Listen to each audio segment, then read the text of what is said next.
Hola, ¿cómo les va? Bienvenidos al canal El Depósito de la Fe. Continuamos estudiando las cartas de San Ignacio a los Efesios, en esta ocasión el capítulo 11, donde San Ignacio desarrolla el tema de los postreros tiempos, o menciona el tema de los postreros tiempos. ¿Qué implica eso? Habla también del temor de Dios, de su esperanza de salvación, y en qué pone su esperanza y de quiénes necesita ayuda para poder alcanzar su tan anhelada resurrección de entre los justos, lo cual le lleva a San Ignacio a rogar por las oraciones de los santos hacia él aún después de su fallecimiento. Esto es la doctrina católica de las oraciones por los difuntos. Son tres temas muy interesantes que demuestran que San Ignacio era un católico hecho y derecho, y no, como algunos protestantes suelen decir, que era de su línea teológica. Entonces, comencemos leyendo el capítulo 11. Dice: estamos en los tiempos postreros. Avergoncémonos por fin y temamos la paciencia de Dios, no sea que se nos convierta en condenación nuestra. Porque una de dos: o hemos de temer la ira venidera, o amar la gracia presente. Solo una cosa importa: que nos hallemos en Jesucristo para el verdadero vivir. Fuera de él, nada diga con vosotros, fuera de aquel digo, por quien yo llevo por doquiera mis cadenas, perlas espirituales preciosas, con las que ojalá me sea concedido resucitar por mérito de vuestra oración. De esta deseo yo ser siempre partícipe, a fin de hallarme en la herencia de los Efesios, cristianos que estuvieron en todo tiempo acorde con los apóstoles por la virtud de Jesucristo. En los videos anteriores hemos estado hablando acerca del diálogo interreligioso, el ecumenismo y la diferencia que hay entre catolicismo y evangelizar. Videos que, por cierto, parecen haber despertado el interés de la comunidad, porque recibieron muy buena acogida entre los oyentes del canal. Sin embargo, San Ignacio va ahora a plantearse un poco más seriamente no solamente la relación de la iglesia actual, o lo que para él era la iglesia actual, con el resto de las herejías que estaban allí molestando, traduciendo, procurando meter el error en la iglesia, sembrando la cizaña, sino también él, al concluir toda esta sección de toda esta serie de advertencias y amonestaciones acerca de cuidarse de los herejes, cuidarse de la falsa doctrina, cuidarse de la cizaña que ha sembrado el diablo, ahora les dice: estamos en los postreros tiempos. Dice así: estamos en los postreros tiempos. Hay grupos cristianos, o entre comillas cristianos, mayormente de los evangélicos, que tienen la tendencia teológica a que a todas las profecías las tienden a llevar hacia el futuro, pero en el extremo. Son en casi todas sus interpretaciones proféticas más bien del estilo futuristas. Son personas que pretenden aplicar todas las profecías de la Biblia a los últimos años, momentos, minutos, horas de la existencia de la humanidad tal cual la conocemos hoy. Y muchas veces caen en el error de olvidarse de que la Biblia nos enseña, y aquí San Ignacio toma de la Biblia, ya lo vamos a comprobar con textos bíblicos, que la Biblia nos enseña que el tiempo de la iglesia como un todo es el último tiempo. Hubo tiempos anteriores donde Dios, en su economía, en su administración de los tiempos de la humanidad, se relacionó de diferente manera con la humanidad. Pero llegado el tiempo de la iglesia, es el tiempo final. Es el tiempo final antes del final de los tiempos. Y cuando digo el final de los tiempos, me refiero al comienzo de la eternidad, cuando ya no existe el tiempo. Cuando las personas que seamos, por la gracia de Dios y su misericordia, seamos llevadas al cielo para vivir por siempre con el Señor Jesucristo. Allí ya no habrá el concepto de tiempo que tenemos nosotros aquí y ahora. Por eso dice: estamos en el tiempo de la iglesia, estamos en el tiempo final, en el postrer tiempo, en lo último de los tiempos. Y San Ignacio lo confiesa de esta manera: estamos en los postreros tiempos. ¿Y cómo vamos a conectar esto de estar en los postreros tiempos con los dos videos que hemos hecho en las semanas anteriores, con el video que vamos a hacer hoy? Pues bien, porque vamos a buscar en la Biblia y en la patrística qué significa este tema de los postreros tiempos y cómo ha de alguna manera regulado los cuidados, las precauciones y la prudencia que ha tenido la iglesia en ciertas decisiones, justamente por saber que está en los postreros tiempos.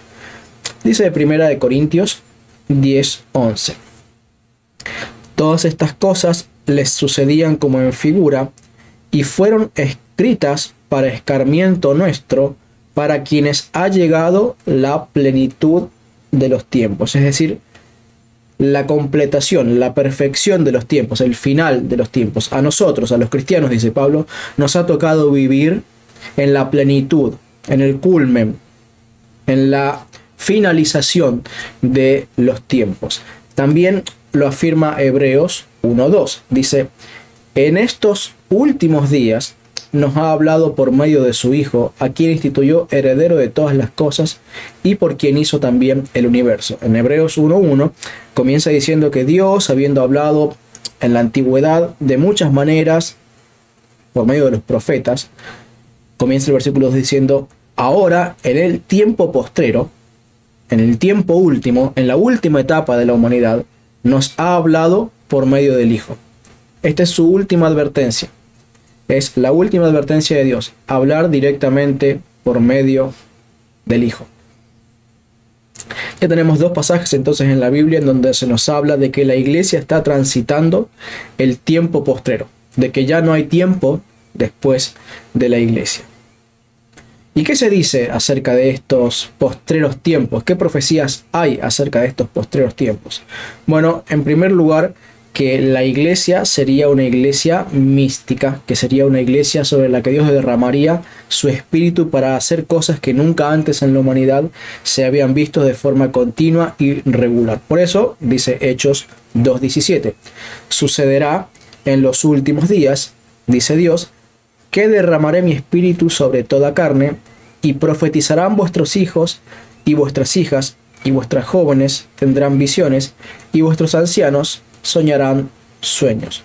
Yo recuerdo haber leído, y seguramente con esto hay muchos evangélicos que no van a estar de acuerdo, porque seguramente habrá muchos protestantes que no creen esto que voy a decir ahora, pero recuerdo haber leído algún libro, entre los que muchos libros de la profecía que yo había leído en mi tiempo de protestante, que aplicaba este pasaje, no de Hechos 2:17, sino la cita de Joel, que está siendo utilizada acá por San Pedro, tanto al día de Pentecostés como al tiempo postrero. Porque claro, por esta tendencia a futurizar todas las profecías, este autor, que no recuerdo qué libro era, decía, bueno, esto también tuvo un cumplimiento parcial allí en Pentecostés, pero las manifestaciones de Dios van a volver milagrosamente sobre el tiempo de la tribulación para volver a alentar, animar, sostener a la iglesia. La realidad es que la iglesia siempre fue así. La iglesia católica siempre tuvo santos, siempre tuvo místicos, siempre tuvo profetas, siempre tuvo revelaciones de parte de Dios. Nunca cesaron. Así lo confesaban los padres de la iglesia cuando ellos enseñaban lo que enseña el apóstol Pablo en 1 Corintios capítulo 13. Dice que el amor no va a cesar, que perdurará por siempre, pero la profecía sí va a cesar. ¿Cuándo va a cesar la profecía? Cuando venga lo perfecto. ¿Y qué es lo perfecto? Es el estado eterno. Cuando ya nuestros cuerpos hayan sido glorificados, cuando la visión beatífica nos permita conocer en plenitud, o la plenitud que Dios nos conceda a cada uno, conocer en plenitud a Dios, vernos a cada uno como realmente fuimos conocidos, cuando ya entonces la revelación parcial y progresiva no sea necesaria porque ya no va a haber más revelación. Entonces cesará la profecía, dice el apóstol San Pablo. Pero mientras tanto, y hasta que llegue ese tiempo, la iglesia ha sido y seguirá siendo una iglesia que tiene místicos y santos por medio de los cuales Dios advierte, amonesta, exhorta y guía día a día a la iglesia, no solamente por medio de la palabra escrita, sino por medio de sus profetas que van mostrándole a la iglesia los cuidados que debe tener para poder llegar al puerto de salvación. Segundo, entonces, dice Hechos 2:17 que en los postreros tiempos, en los últimos días, Dios va a derramar su espíritu sobre la iglesia y tener una iglesia llena de místicos. Segundo, esta iglesia va a crecer y conquistar el mundo. Dice Miqueas 4:1. Y recordemos que San Ignacio ha dicho que estamos en los postreros tiempos, con todo lo que eso implica. Dice Miqueas 4:1. Sucederá en los postreros tiempos o en los últimos días que el monte del templo del Señor se afirmará en la cumbre de los montes, se alzará sobre los collados y fluirán a él todos los pueblos. Y vendrá un protestante y me va a preguntar y decir, pero ¿qué tiene que ver ese texto con la iglesia? Eso se refiere al último tiempo, en lo que ellos llaman el reino milenial. Pues así no lo entendían los primeros cristianos. Los primeros cristianos le llamaban al tiempo de la iglesia los tiempos postreros, los últimos días. Y en los últimos días, el reino del Señor, la cumbre, el monte de Dios, el templo de Dios que está sobre el monte de Dios. ¿Cuál es el templo de Dios? La iglesia. El templo de Dios que está sobre el reino de Dios se colocará y se afirmará sobre todos los otros montes, se alzará sobre todos los collados y todos los pueblos van a acudir a este reino, a este templo, la Iglesia Católica. San Jerónimo, en su carta 18a al Papa San Dámaso, dice lo siguiente: esta es la casa que edifican las mujeres discretas y destruye la necia con sus manos.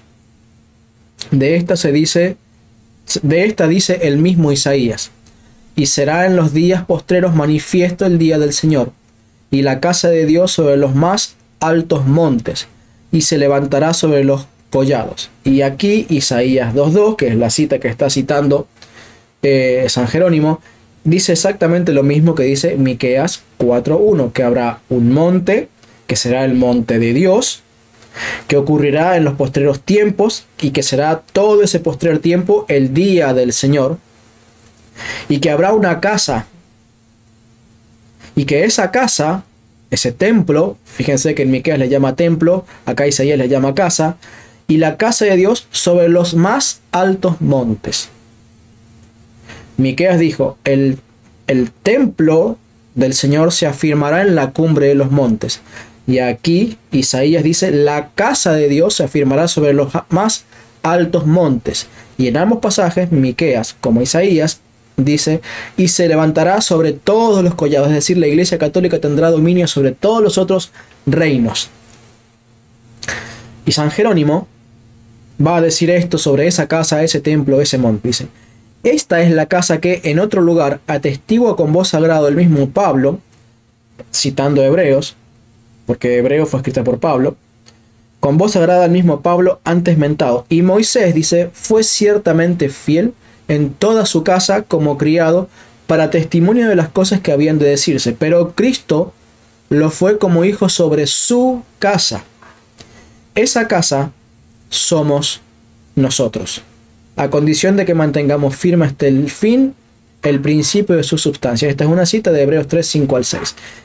¿Qué está diciendo acá San Jerónimo? Está citando a Isaías, diciendo, la iglesia es esa casa que se erguirá sobre todos los montes y reinos del mundo para sojuzgarlos y gobernarlos. La iglesia es esta casa, dice, porque Cristo como hijo sobre su casa, y esa casa somos nosotros. Esa casa somos nosotros. Entonces, resumiendo, San Ignacio dice, nosotros estamos en los tiempos postreros. En otras cartas, San Ignacio dice, nosotros somos el templo de Dios. Miqueas dice, en los postreros tiempos, es decir, en estos tiempos, el monte de Dios se elevará sobre todos los reinos. Y ya San Jerónimo, en tiempos en donde la Iglesia Católica había conquistado el reino, el Imperio Romano, y estaba conquistando todos los otros reinos del mundo para llevarlos a la doctrina del Señor Jesucristo, se está cumpliendo. Se está cumpliendo lo que enseñó el Señor Jesucristo, que la Iglesia de Cristo comenzaría como una semilla muy pequeña, del tamaño de una semilla de mostaza, pero que este árbol crecería, crecería y crecería, y que sería el más grande de todos los árboles, el más grande de todos los reinos. Profecías equivalentes a lo que enseña Miqueas e Isaías, que por supuesto los protestantes no saben entender. Primero entonces, la iglesia es una iglesia llena de carismas, llena de profetas y místicos. Los tuvo, los tendrá y los tiene. Segundo, la iglesia es una iglesia que crece, crece y crece y crece. Tercero, la iglesia es una iglesia que tendrá que luchar contra las herejías. Dice 1 Timoteo 4:1, volviendo a hablar nuevamente de este periodo de los últimos tiempos, que como ya hemos dicho ya, es el tiempo de la iglesia. Dice 1 Timoteo 4:1, el Espíritu dice expresamente que en los últimos tiempos algunos renegarán de la fe, por prestar atención a espíritus seductores y enseñanzas diabólicas. Y recordemos que Pablo está hablando a Timoteo de cosas que ya estaban sucediendo en ese tiempo. Los protestantes tienen la tendencia a esto de la gran apostasía, tirarlo solamente al final y hacer de cuenta de que en los primeros años no hubieran habido muchas apostasías. Pero Pablo dice, nosotros vivimos los primeros tiempos. San Ignacio dice lo mismo, nosotros vivimos los postreros tiempos. Y en esos postreros tiempos habrá personas que renieguen de nuestra fe. ¿Qué fe es esa? La católica. La católica. San Ignacio se confesaba católico. San Ignacio estaba diciendo en sus cartas, cuidado con aquellos que han renegado de la fe católica, judaizantes, gibeonitas, gnósticos, docetas, etc. Pablo ya estaba hablando de que habrá algunos que renegarán de la fe, pero empezarán a producir sectas y herejías que combatirán y lucharán contra la fe apostólica, la fe católica. ¿Por qué? Porque estarán prestando atención a los espíritus engañadores, a las doctrinas que no proceden de Dios sino de los demonios. Segunda de Pedro 3:3.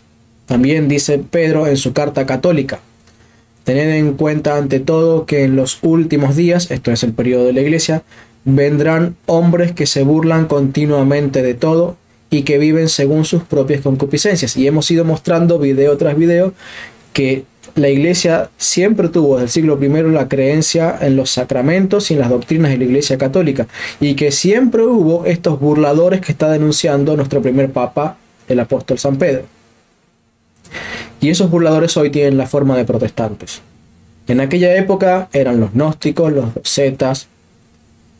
Luego vinieron los protestantes históricos, los luteranos, los calvinistas y otros hermanos separados que se han apartado de la fe apostólica. Y hoy por hoy tenemos a los mal llamados evangélicos, que aún todavía más apartados de la fe que sus predecesores, los protestantes históricos.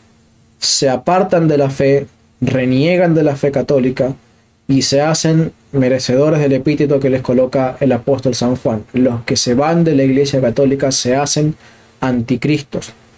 Se burlan continuamente de todos nuestros sacramentos, de nuestros santos, de nuestra Santísima Virgen María, cada uno haciendo lo que quiere, como dijera el apóstol San Pablo. Dice, en los postreros tiempos se amontonarán maestros conforme a sus propias concupiscencias. Esto es, yo quiero creer esto y me junto 100, 200, 500 que creen esto y fundamos una secta.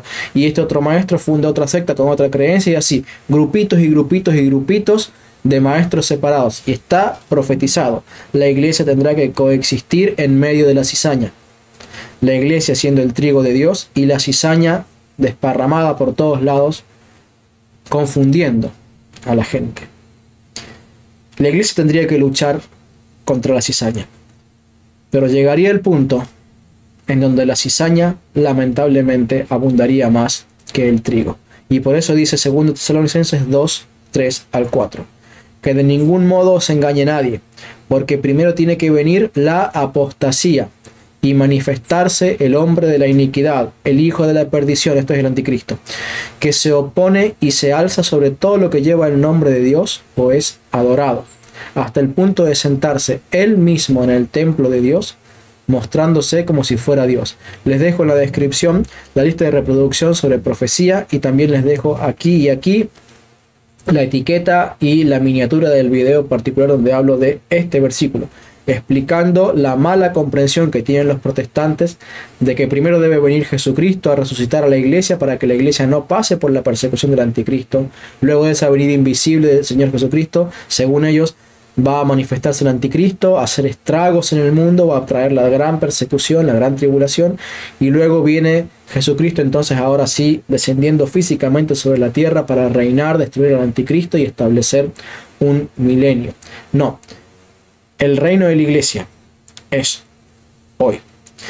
Y antes de la manifestación final y única de Cristo, tiene que venir el anticristo. Que de ningún modo nos engañe nadie. Nadie. Revelaciones particulares, ni interpretaciones particulares, nada. Nadie. Primero tiene que venir el anticristo. Y luego tiene que venir Cristo. Y he escuchado a algunos católicos que ya empiezan a predicar, cosa que no está en el magisterio de la iglesia y que nunca fue enseñado por la iglesia, que primero va a venir Cristo en una especie de manifestación invisible, haciéndolo pasar como si fuera una profecía. Bueno, no. La profecía de Dios no puede contradecir a la palabra de Dios inspirada. La palabra de Dios dice que primero viene el anticristo y después viene Cristo. Entonces esta apostasía que comenzó en los tiempos de los apóstoles se recrudece y cada vez aumenta más y más y más y más. Ya tenemos que la Iglesia Católica cada vez son menos. Los fieles católicos me refiero. Y que como dijera el Papa Benedicto XVI, la Iglesia Católica llegará a ser una minoría perseguida. Aunque sean muchos los que lleven el nombre de católicos, la Iglesia Católica fiel llegará a ser una minoría perseguida, porque ella sola conservará la doctrina fiel y pura de los apóstoles. ¿Por qué? Porque tiene que venir la apostasía. Tiene que haber apostasía. Comenzó, pero tiene que crecer más y más y más y más. Dice San Ignacio ahora, volviendo a su carta: avergoncémonos por fin y temamos la paciencia de Dios, no sea que se nos convierta en condenación nuestra. En esta frase, San Ignacio nos está exhortando a vivir una vida de humillación, una vida de negación, una vida humilde. Dice: avergoncémonos por fin y temamos la paciencia de Dios. ¿Por qué dice esto? ¿Por qué dice avergoncémonos? Porque dice avergoncémonos de nuestros pecados. Vivamos humildemente. Vivamos confesando nuestros pecados. Vivamos haciendo penitencia. Vivamos arrepentidos de la naturaleza caída que tenemos y de ser pecadores. Y temamos la paciencia de Dios, no sea que se nos convierta en condenación nuestra. Ciertamente San Ignacio no era calvinista, para nada. ¿Cómo puede Calvino pensar que los padres de la iglesia, los discípulos de los apóstoles, eran discípulos suyos, si Calvino es de los una vez salvo, siempre salvo? Y aquí San Ignacio dice: hermanos, nosotros, yo mismo, dice, temamos la paciencia que Dios está teniendo para con el mundo. Estamos en los postreros tiempos. A ver, vamos hilando un poquito todo el pensamiento. San Ignacio dice: estamos en los postreros tiempos, hay herejes, quieren introducir sus herejías, la iglesia no puede escuchar las herejías de los herejes, la iglesia tiene que convertir a los herejes y no convertirse a las doctrinas de los herejes, que es el tema que hemos visto en los videos anteriores. Estamos en los postreros tiempos y los postreros tiempos hemos visto por la Biblia y los padres de la iglesia que representan el tiempo actual de la iglesia, y por tanto nosotros tenemos que cuidarnos de los postreros, cuidarnos de aceptar o caer en esas herejías, y que en los postreros tiempos, en el final de los postreros tiempos, habrá una gran apostasía previo a la manifestación del anticristo. Y esta paciencia que Dios tiene es para que las personas se arrepientan, para darle tiempo a las personas, como dice Romanos 2:4, pues que despreciáis las riquezas de su bondad, paciencia y longanimidad, ¿no sabes que la bondad de Dios te lleva a la penitencia? Apocalipsis 2:21 dice, le he dado tiempo para que se arrepintiera, pero no quiere arrepentirse de su fornicación. Está hablando de Jezabel, una falsa profeta que enseñaba a los católicos a vivir de una manera licenciosa. Y Jesucristo dice, yo le di tiempo para que se arrepienta. He sido paciente para con ella, pero no quiere arrepentirse. Pablo les escribe a los romanos también. Dice, no menosprecies la paciencia, la longanimidad, la bondad de Dios, porque esa paciencia no es porque Él le dé lo mismo que hagas una cosa o que hagas otra, que te comportes de una manera o de otra. Es porque te da tiempo para arrepentirte y hacer penitencia. Y es lo que está enseñando San Ignacio. Vivamos avergonzados, vivamos humillados, vivamos humildes en su presencia, haciendo penitencia. Temamos la paciencia de Dios. No sea que, descuidando nuestros deberes cristianos, esta salvación y esta paciencia de Dios en realidad se convierta en condenación nuestra y se incluye. San Ignacio se incluye porque San Ignacio no cree en sola fide, mucho menos en un salvo siempre salvo. Y no es el único que dice esto. Otros antes que San Ignacio dijeron esto mismo. Por ejemplo, la epístola de Bernabé, escrita por el apóstol Bernabé, compañero de Pablo, de San Pablo el apóstol, dice la epístola de Bernabé, en el capítulo 4, verso 9. Por tanto, prestemos atención a los últimos días, los tiempos actuales, tiempo de la iglesia, pues de nada nos servirá todo el tiempo de nuestra vida y de nuestra fe, si ahora, en el tiempo inicuo y en los escándalos que se aproximan, no resistimos como conviene a los hijos de Dios. Esto es la doctrina de permanecer en Cristo o en la gracia de Cristo para poder ser salvo. El que permanece en Cristo al día de su muerte será salvo. El que no está en la gracia de Cristo al día de su muerte no podrá ser salvo. Por eso dice San Bernabé, dice, de nada nos servirá todo el tiempo de fidelidad de nuestra vida si al día último de nuestra vida no somos hallados en la gracia de Dios. De nada nos servirá todo el tiempo de nuestra vida y de nuestra fe si ahora en el tiempo inicuo y en los escándalos que se aproximan no resistimos como conviene a los hijos de Dios. También primera de Clemente a los Corintios, que fue papa de la iglesia en la última década del siglo I, que falleció allí por el 98, 99 después de Cristo. 98 fecha más probable. Dice primera de Clemente a los Corintios en el capítulo 21, verso 1. Vigilad, carísimos, no sea que sus beneficios, los beneficios de Dios, que son muchos, se conviertan para nosotros en motivo de condenación, caso de no hacer en toda concordia, llevando conducta digna de él, lo que es bueno y agradable en su presencia. San Ignacio, discípulo de Juan, de Pedro y del apóstol Pablo, le enseña lo mismo que Bernabé, compañero de viaje del apóstol Pablo, enseña lo mismo que Clemente, discípulo personal de San Pedro y de San Pablo. Recordemos que este Clemente es el Clemente que se menciona allí en Romanos capítulo 16, cuando Pablo saluda a este Clemente. Por eso, dice San Ignacio, a continuación de esto, les leo, dice, no sea que se nos convierta en condenación nuestra, porque uno de dos, o hemos de temer la ira venidera, o amar la gracia presente. Solamente una cosa importa, que nos hallemos en Jesucristo para el verdadero vivir. Esto es, ser hallados en gracia cuando Cristo regrese o cuando el Señor decida llevarnos al cielo. Y esto no es doctrina calvinista, ni luterana, ni bautista, ni pentecostal, nada. Probablemente los ortodoxos tengan esto en su doctrina, quizás tal vez los anglicanos y las iglesias históricas tengan algo de esto en su doctrina. No sé particularmente los anglicanos, estoy casi seguro que los ortodoxos. ¿Por qué? Porque esta es la doctrina apostólica de que es necesario ser hallados en gracia para que en el día de nuestra muerte estemos en comunión con Dios. ¿Por qué? Porque de no estarlo, aun cuando hayamos sido el día postrero, aun cuando hayamos sido fieles toda nuestra vida, no seremos tenidos por dignos del cielo.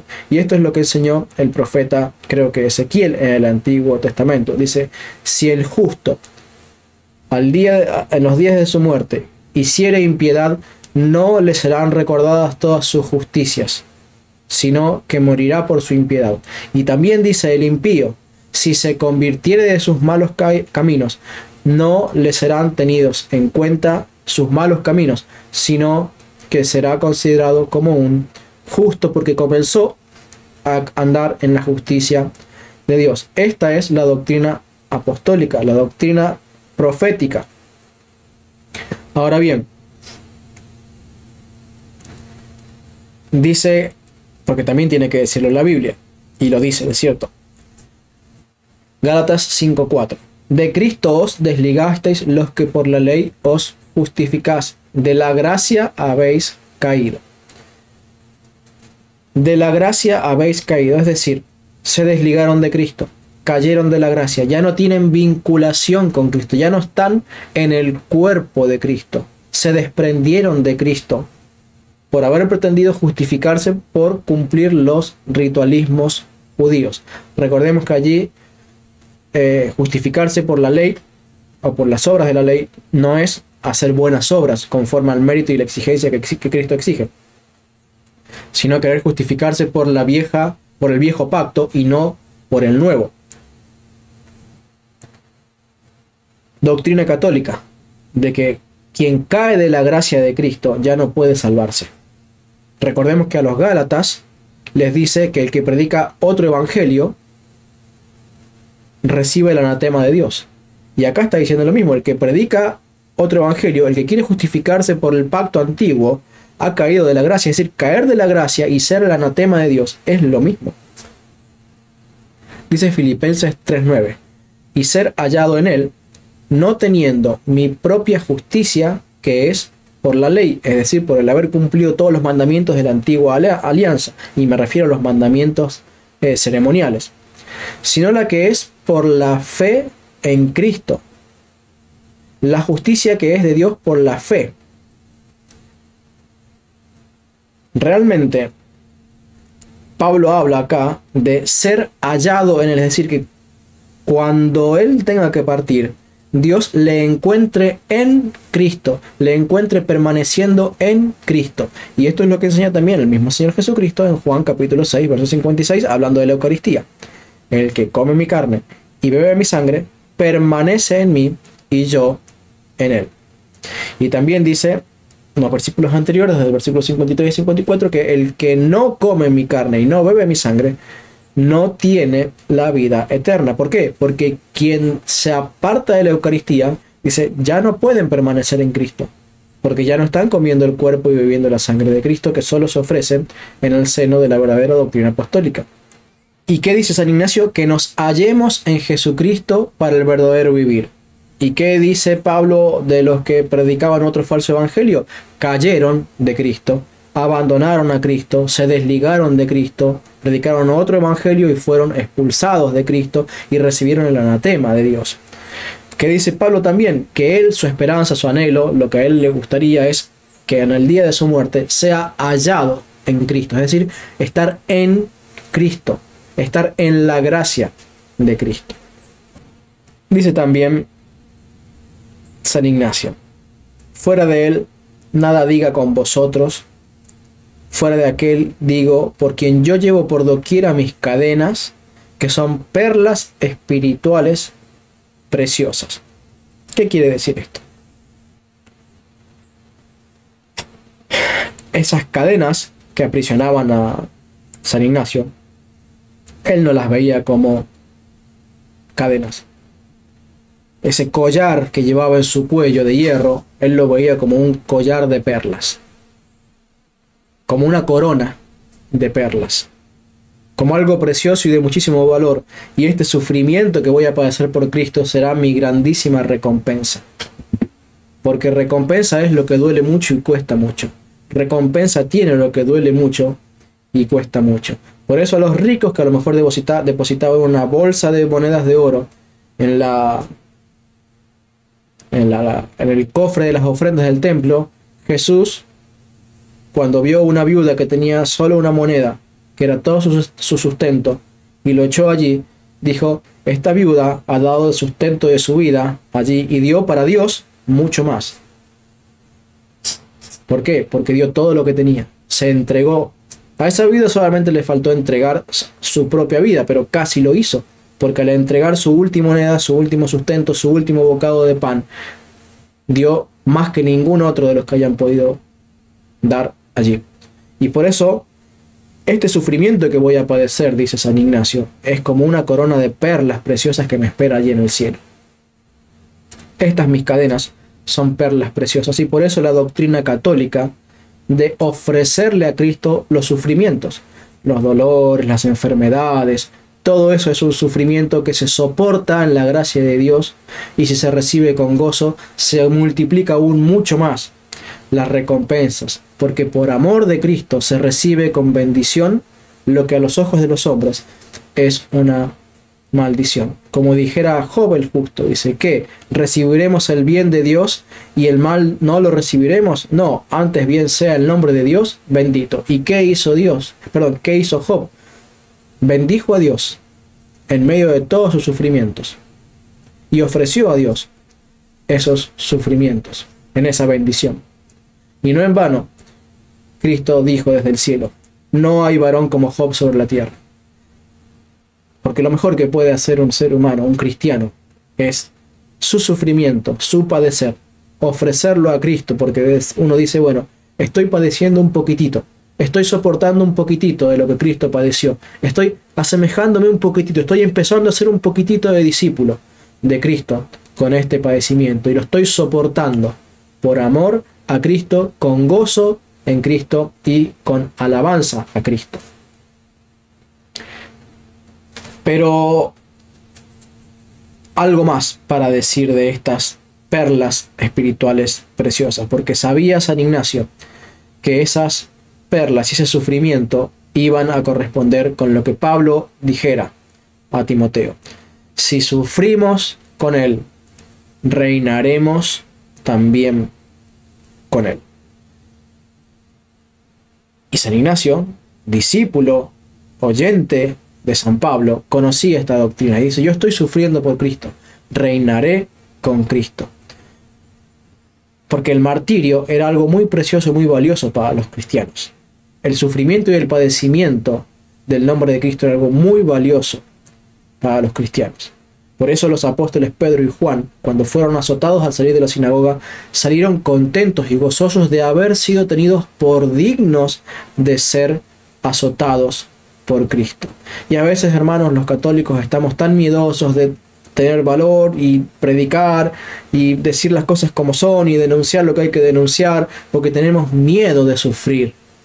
Pero si es sufrimiento por Cristo, bueno, pues bienvenida sea la voluntad de Dios, solamente que nos concede el Señor tener la gracia de soportarla con gozo y alegría, para que no lo hagamos con queja ni maledicencia. Que Dios nos conceda la gracia de que toda prueba que Él envíe, también envíe Él la fortaleza para soportarla con gozo.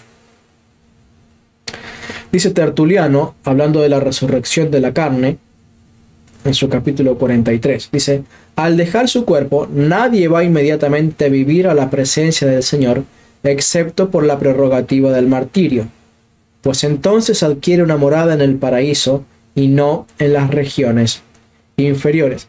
¿Y qué está hablando Tertuliano? De que a la muerte le sigue el purgatorio y que nadie va directamente al cielo a no ser que haya purgado sus pecados por medio del martirio, y que hubiera purgado sus pecados con sufrimientos aquí en la tierra, porque la persona que quiere esquivar todos los sufrimientos aquí en la tierra no los podrá esquivar en el purgatorio, siempre y cuando muera en la gracia de Dios. Por eso dice Tertuliano al dejar su cuerpo, nadie, siglo segundo, ¿sí? Esto no tiene nada que ver con Constantino y la paganización de la iglesia, no, la iglesia ya creía en el purgatorio desde el siglo I, y aquí San Ignacio, Tertuliano lo está dejando en claro. Al dejar su cuerpo, nadie va inmediatamente a vivir a la presencia del Señor, excepto por la prerrogativa, es decir, por haber padecido el martirio. Pues entonces, al haber sido martirizado, se va de inmediato a una morada en el paraíso. Y mientras tanto, el que no muere por el martirio que pasa, adquiere una morada ¿en dónde? En las regiones inferiores, en el inframundo. ¿En dónde? En el purgatorio. Porque Tertuliano creía en el purgatorio, aunque le pese muchísimo a los hermanos separados. Dice Mateo 16:25, porque el que quiera salvar su vida la perderá, pero el que pierda su vida por mí la encontrará. Por esto, San Ignacio decía, estas cadenas son en realidad perlas preciosas. Por eso tantos santos ofrecieron su dolor, su sufrimiento, sus enfermedades, hasta los estigmas de Cristo, ofreciéndolos como una ofrenda espiritual para Cristo, porque el padecimiento aquí libra del padecimiento y la purga, o minimiza y reduce el padecimiento allí en el purgatorio. Pero ahora que nos estamos metiendo en este tema de qué pasa después de la muerte, lo que pensaba Tertuliano, qué pensaba San Ignacio del tema del sufrimiento y cómo esto colaboraba con su esperanza de salvación, vamos a ver algo que es precioso realmente de considerar en la carta, en este capítulo 11 de la carta de San Ignacio a los Efesios, y tiene que ver con las oraciones por los muertos. Continúa San Ignacio enseñándonos acerca de su esperanza en la resurrección y cómo es que él espera poder llegar a la resurrección. Primero debemos notar lo que el mismo San Ignacio dice: ojalá me sea concedido resucitar por medio de vuestra oración. Yo ya les he dicho antes que San Ignacio no es calvinista. San Ignacio no tiene la seguridad de que va a llegar a la resurrección de los justos. San Ignacio tiene la esperanza, que no es lo mismo. Tiene la expectativa, el deseo, el anhelo, y dice, ojalá llegue, ojalá lo alcance ese tiempo, ojalá sea digno delante de Cristo, de ser hallado en él y de amarle y de ser amado por los siglos de los siglos. Pero leamos la frase completa de San Ignacio porque es realmente espectacular. Dice: ojalá me sea concedido resucitar por medio de vuestra oración. De esta deseo ser siempre partícipe. Las reglas gramaticales indican que cuando dice de esta se refiere a de su oración. ¿Y qué está diciendo San Ignacio? Se los transcribo. Ojalá me sea concedido resucitar por medio de sus oraciones, las cuales les pido que por favor siempre estén haciendo por mí. ¿Qué es esto sino una confesión explícita de que San Ignacio les está pidiendo a los efesios de su propio puño y letra: por favor, oren por mí sin cesar hasta el día de mi muerte y después de ello, para que pueda resucitar junto a Cristo? Deseo siempre. Él no aclara que es hasta que se muera, sino siempre, por favor, oren por mí. Oren por mí. Antes de entrar más en detalle en esto y citar algunos textos de la patrística y de la Biblia, Pablo también declara, al igual que San Ignacio, tener esperanza de salvación, porque ellos no eran calvinistas. Ellos sabían que la resurrección de los justos era ciertamente algo prometido por Cristo, pero había condiciones. Si esas condiciones no se cumplían, no habría resurrección de justos para esa persona. Dice Filipenses 3:11 al 12: con la esperanza de alcanzar la resurrección de entre los muertos. No es que ya lo haya conseguido, es decir, no es que ya haya alcanzado la resurrección de los muertos o que tenga la seguridad de poder llegar a la resurrección de los muertos. Dice, o que ya sea perfecto, sino que continúo esforzándome por ver si lo alcanzo. ¿Qué es lo que quiere alcanzar? Porque él dice, con la esperanza de alcanzar la resurrección. Y dice, continúo esforzándome para ver si lo alcanzo. Es decir, San Pablo todavía dice, no, yo no me declaro ya automáticamente salvo. Yo no digo ya haber alcanzado la resurrección de los justos. Dice, me esfuerzo en mi santificación por ver si alcanzo aquella resurrección, puesto que yo mismo he sido alcanzado por Cristo Jesús. Es decir, Cristo me alcanzó para que yo me esfuerce. Cristo me alcanzó primero, por su gracia, por su misericordia, pero conforme a la doctrina católica, fe más obras, Él me alcanzó por la fe, me dio la gracia, me dio el perdón. Ahora yo correspondo a esa fe, esforzándome para poder alcanzar la resurrección de los justos, como enseñó el Señor Jesucristo. Dice, esforzaos en entrar por la puerta estrecha. Dijo, esforzaos, esforzaos. Y no solamente por entrar, sino por caminar el camino de la puerta estrecha, porque la puerta es estrecha y el camino es estrecho. La puerta es chiquita y son pocos los que entran, y el camino es estrecho y son también numerosos los que se caen de ese camino. San Pablo tiene la misma esperanza que San Ignacio, es decir, la esperanza y expectativa de alcanzar la salvación si se santifican lo suficiente para ser tenidos por dignos. Pero no solamente eso, San Ignacio está pidiendo y rogando a la cristiandad, por favor, oren por mí siempre. Para cuando la carta que San Ignacio les escribe a los efesios llegara a los efesios, es probable que San Ignacio ya estuviera muerto. Es probable que haya sido llevado a las fieras. No tengo del todo claro cuánto tiempo pasó desde que escribió esa carta hasta que llegó a Roma, porque sé que no fue un viaje relámpago, allí nadie se tomaba un avión para llegar en horas de una ciudad a otra. Pero para cuando estos efesios pudieran leer la carta, ya no podrían saber nada y no tendrían noticias de San Ignacio más que la confirmación de que San Ignacio había partido de este mundo. Y por tanto, dice San Ignacio, acuérdense siempre en sus oraciones de mí. Y para ver que esto no era una creencia solamente de San Ignacio, les voy a citar a otros santos de los primeros siglos. Recordemos, San Ignacio es de la segunda mitad del siglo I y primera década del siglo II. Ahora les voy a citar también a Tertuliano, pero antes le pido que vean el video número 1, 2 sobre la serie de la Didache, que les dejo en la descripción el link a la serie de videos sobre la Didache, y también les dejo aquí y aquí la etiqueta y la captura de la miniatura sobre los videos a la Didache, donde hablo puntualmente del tema del purgatorio. Porque aquí Tertuliano, a mediados del siglo II y segunda parte del siglo y la última década del siglo II, también está hablando de esto. Dice en su escrito sobre la monogamia, en el capítulo 10. Ciertamente, ella, refiriéndose a una mujer cristiana católica, ciertamente ella ruega por el alma de su marido. Pide que durante este intervalo él pueda hallar descanso y participar de la primera resurrección. Ofrece cada año el sacrificio en el aniversario de su dormición. Es decir, los católicos llevaban cuenta de cuándo fue la fecha en la que falleció una persona, cuando había dormido.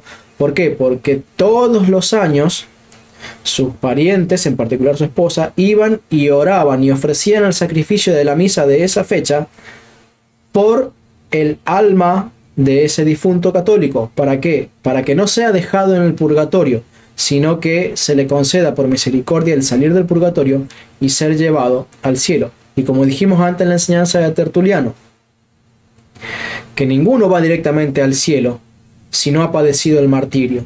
Y acá Tertuliano enseña lo mismo. Este cristiano que no padeció el martirio está en el purgatorio. Entonces su esposa está rogando por él para que salga de ese lugar y sea llevado al cielo. Ese es el eterno, para que salga de ese lugar de purga y se le conceda ya directamente el eterno descanso. También Tertuliano, en su escrito sobre la corona, en el capítulo 3, hablando del sacramento de la Eucaristía. Dice así: el sacramento de la Eucaristía, y lo llama con ese nombre, siglo II, el sacramento de la Eucaristía, encomendado por el Señor en el tiempo de la cena y para todos, lo recibimos en las asambleas de antes del amanecer, y no de mano de otros que no sean los que presiden. Hacemos oblaciones por los difuntos, es decir, hacemos oraciones por los difuntos y sacrificios por los difuntos en los días del aniversario de cada año.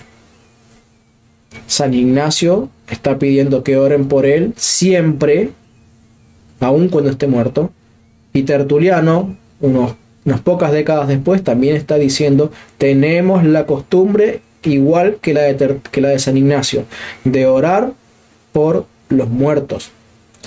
Dice San Agustín en su libro Confesiones, hablando de la oración final de su madre, Santa Mónica,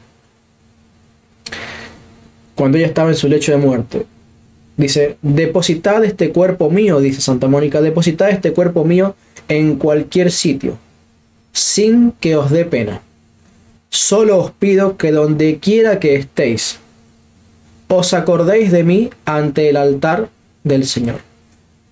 Santa Mónica, la madre de San Agustín, rogándole a su hijo y a la iglesia: por favor, no cesen de orar por mí cuando yo salga de este mundo. Por favor, en la misa, en la Eucaristía, acuérdense de mí. Querido hermano, querida hermana, ¿tienes hermanos católicos? Y aclaro, católicos que han muerto en la gracia de Dios. Por favor, no los olvides. No los olvides. Acuérdate de ellos en las misas del aniversario de su fallecimiento. ¿No te gustaría que estando en el purgatorio nadie se acuerde de ti? Nadie se acuerde de ti. Santa Mónica rogaba: por favor, acuérdense de mí y sáquenme de este lugar, orando ante el Señor en el altar durante la Eucaristía. San Agustín, en su libro La ciudad de Dios, capítulo 21. Hay pues la misma razón para no orar entonces por los hombres destinados al fuego eterno, que para no orar ni ahora ni entonces por los ángeles malos. Es decir, San Agustín ya sabe y confiesa que la Iglesia ora por los católicos que han fallecido para que su alma no permanezca mucho tiempo en el purgatorio.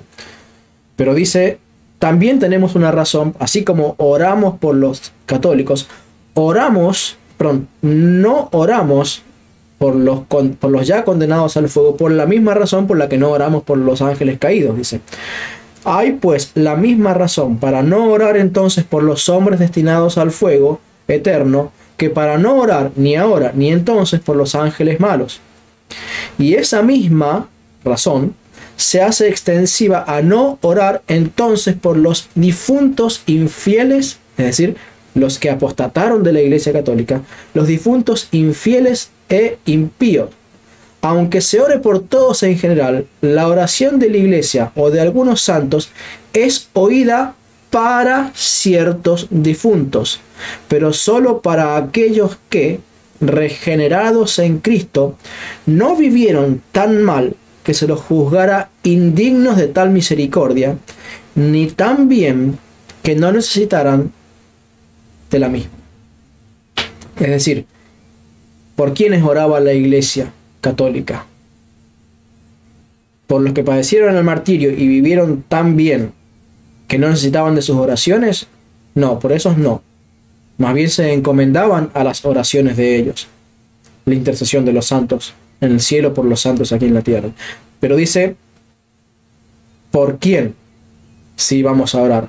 Por los que, habiendo sido regenerados por el bautismo válido de la Iglesia Católica, no vivieron tan mal que sean indignos de haber sido tenidos por salvos. Entonces, esta misericordia, y notemos cómo habla San Agustín, ¿no? Dice, esta misericordia que hace la Iglesia de acordarse de un difunto en el aniversario de su muerte, para que el Señor tenga piedad de ellos y los saque del purgatorio y los lleve al cielo. Dice, es un acto de misericordia, del cual los infieles, los protestantes y todos los que están fuera de la Iglesia Católica, lamentablemente están privados. Privados. La Iglesia no ora por ellos, no puede orar por ellos. Por la misma razón por la que no ora por los hombres destinados al fuego. Porque si no quiso, no amó, no obedeció a la doctrina católica, despreció, menospreció y se burló de todos los sacramentos de la Iglesia Católica, se pasó su vida tirando piedras contra la Iglesia Católica, ahora viene a pedir las oraciones de la Iglesia Católica. Por lo menos los padres de la Iglesia no juzgaban a esa persona digna de tal misericordia. Dice Julián de Toledo, arzobispo obviamente de Toledo en España, ciudad que está muy cerca de Madrid, citando a San Gregorio: por la misma razón que no se ora por los hombres condenados al fuego eterno, tampoco se ora por el diablo y sus ángeles condenados al suplicio eterno. Entonces, ¿qué otra razón puede haber para que los hombres santos no oren por aquellos infieles e impíos difuntos, de los que saben con certeza que están condenados al suplicio eterno, sino el no querer que el mérito de su oración sea vano ante el justo juez? ¿Notamos esta frase? El mérito de su oración. ¿Qué dijo San Ignacio? Ojalá me sea concedido resucitar por mérito de vuestra oración. La Iglesia Católica, en su doctrina de las oraciones por los difuntos muertos en la gracia de Dios, es doctrina de los discípulos apostólicos y de los más fieles, porque no hay otro padre de la Iglesia tenido por más fiel que San Ignacio de Antioquía. ¿Por qué? Porque tuvo todas las cosas a su favor.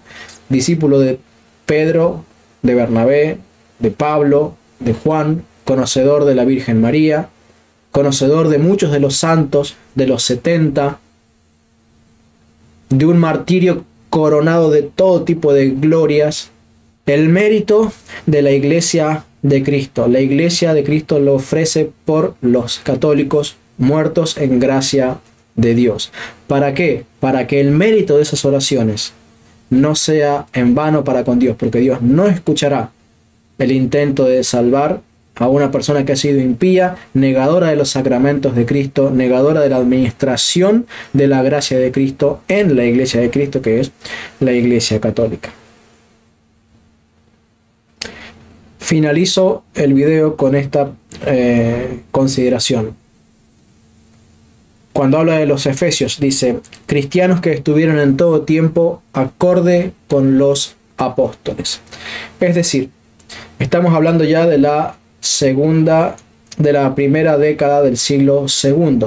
Y San Ignacio dice: esta iglesia de los Efesios es una iglesia que mantiene incólume la doctrina de los apóstoles, porque no hay tal cosa como la corrupción de la iglesia luego de la muerte del último apóstol, como enseñan los testigos de Jehová, los mormones y otros grupos que en general son antitrinitarios, que utilizan esta excusa de que se murieron con la muerte del último apóstol. ¿Para qué?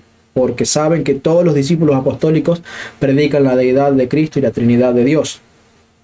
Entonces, para no tener que hacerles caso, hablan de la corrupción de la iglesia a la muerte del último apóstol. Pues bien, ya se habían muerto todos los apóstoles, estaban en vida solamente los discípulos de los apóstoles, y aquí San Ignacio, que fue discípulo de la mayoría de los apóstoles, o de buena parte de ellos y de los más importantes ciertamente, dice: esta iglesia se ha mantenido en la doctrina fiel de Cristo todo el tiempo. Y lo corrobora el libro de Apocalipsis, que dice que, salvo porque habían abandonado su primer amor, dice: tu doctrina es pura y hasta incluso aborreces las doctrinas que yo aborrezco, que eran las sectas que se parecían en algunas cosas a los protestantes. Doctrinas que Cristo aborrecía. Así que bueno, dejamos aquí el video. Espero que, como a ustedes y a mí, este video nos sea de edificación, de bendición, de instrucción. Que Dios les bendiga, que Dios guarde su santa iglesia, que nos cuide de las herejías, que nos cuide de los falsos maestros que se introducen a escondidas para pervertir la doctrina católica. católica. Viva la Iglesia Católica, viva Cristo Rey, viva la Virgen María. Amén.